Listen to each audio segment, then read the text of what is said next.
it depends. If you're, sometimes you're mostly focused on methodology to know what to follow or to compare what others did.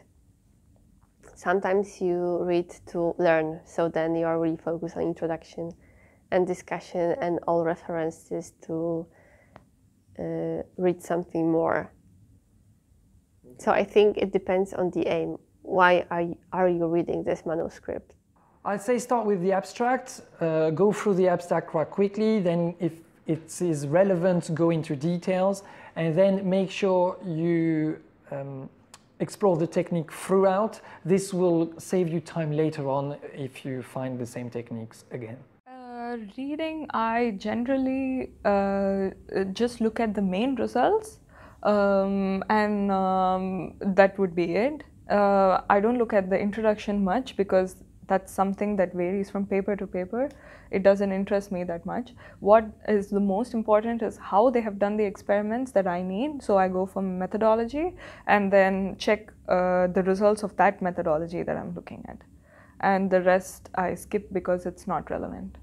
Yeah, so first title, if I don't understand it, I read the abstract very thoroughly. Just title, abstract, then the figures. Because most likely all the input information will be in the figures.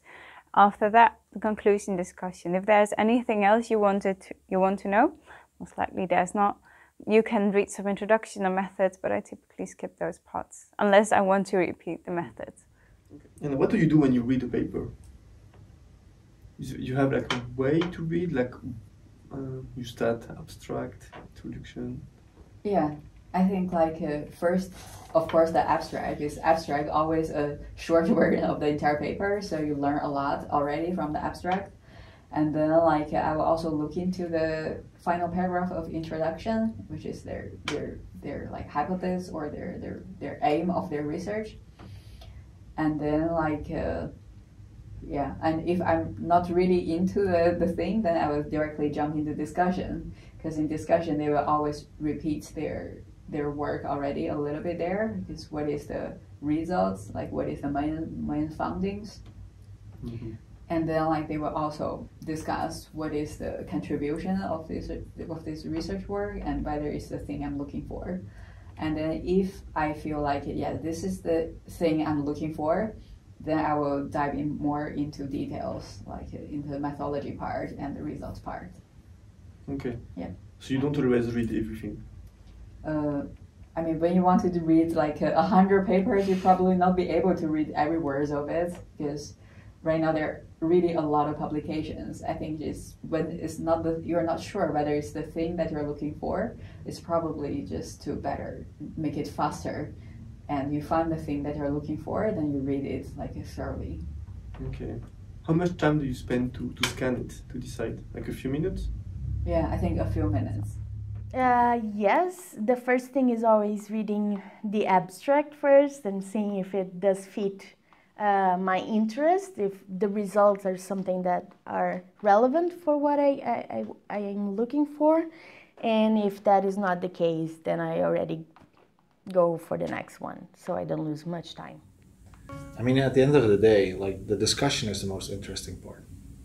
That is where your study lives. All the other stuff is dead. You know, introduction, it's a dead thing. Methods, it's blah. You know, but in the discussion, you can finally reflect and do something. So if you're curious about, is my study needed? You know, is it in line with what other people are doing? You go straight to the discussion and they will tell you. And most studies, they tell what needs to be done next. Mm-hmm. Well, I guess that's your starting point. Yeah. Okay. Why recreate the wheel? You know, just look up the most recent study in your corner of the world, like whatever subject it is. Scroll to the discussion. Most of the time, it's one of the last paragraphs. Start reading there. And then they probably say, yeah, we wish we, in the future, bigger studies need to happen with a more heterogeneous study population. It's always more homogeneous, but, you know, it's like that. Well, then, you know, then you have a start. Okay, so that's what I would do. Discussion first. Yeah, always discussion first. To read literature, I think is as I said before, I think it's good to learn how people write in this domain and how the paper is structured, because like you always have like a abstract to have an overview of the paper and the introduction. You know where to look looking for their hypothesis and their purpose of doing the research, and what is the gap to fill compared with previous research and their research topic, and then you know where to look for the drawbacks of their research. And yeah, I think like it's good to learn the structure of the paper in that domain before you read. And if you already know how they structure paper, then it saves you a lot of time by you doing reading.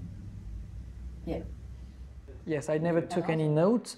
You can have a little summary in the beginning, in one corner of your head to remember, but some find taking notes very useful. I didn't.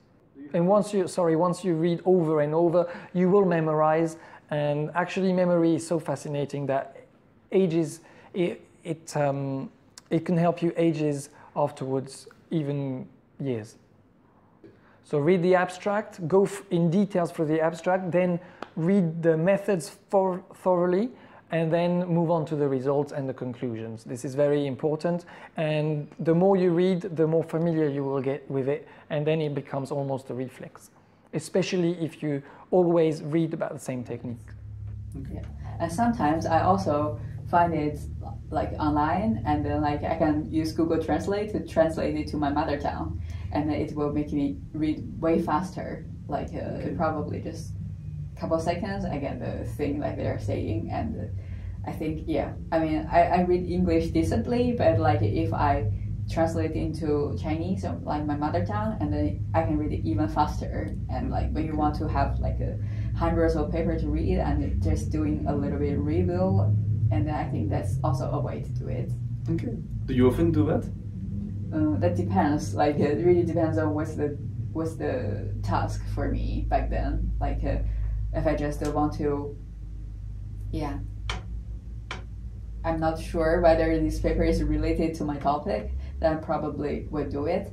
And if it's like okay, this is like a good chance it is, then I will read it like translate it back to English, and then I will read it, because sometimes the translation are not precise. So like I have to double check it again, is whether it is the thing that I'm looking for, and like if it is the thing, then I will read it thoroughly. Mm-hmm. Yeah. Okay.